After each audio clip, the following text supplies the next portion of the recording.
זכור את אשר עשה לך עמלק, נצטווינו. אנו זוכרים ואנו נלחמים.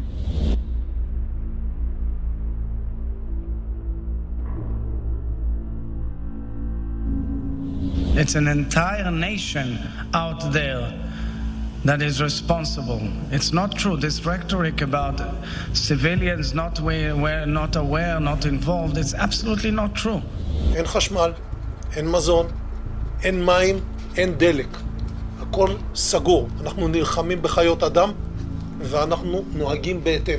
Very puzzled by the constant concern which the world is showing for the Palestinian people and is actually showing for these horrible, inhuman animals who have done the worst atrocities that this century has seen. נלחמים בחיות אדם.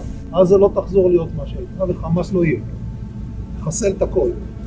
مع هيك وحوش بشرية رايحين نتعامل كيف لازم. إسرائيل فرضت إغلاق كامل على غزة. هناك إسرائيليون يعني وصفوا الفلسطينيين في غزة وصفوهم بأنهم حيوانات بل أقل من حيوانات. أنا لا أسويهم بالحيوانات لأن هذا تحقير للحيوانات. هذا رأيك دكتور مردخاي؟ نعم هذا رأيي. تكسخوا אותם כמה שיותר, שלא להשאיר מהם זכר. שלא הם, לא אמא שלהם, לא הילדה שלהם, לא התינוקות שלהם. אסור להם לחיות לחיות האלה. יש לך שכן ערבי, אתה לא תחכה שהוא יבוא אליך הביתה. תיכנס אליו הביתה ותירה.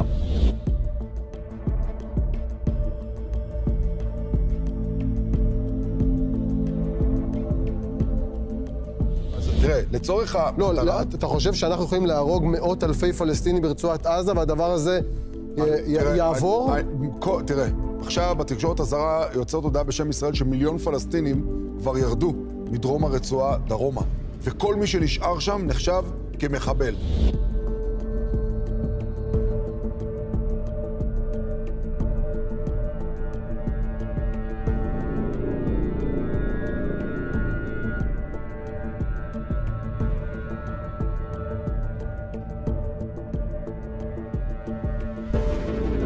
תשמיד את עזה עכשיו, עכשיו. עזה הופכת לדרזדן, כן.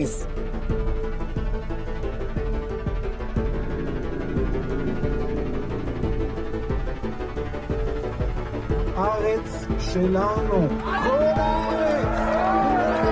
כולל עזה. כולל הלבנון. כל הארץ המובטחת.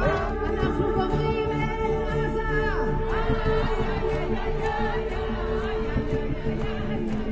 אנחנו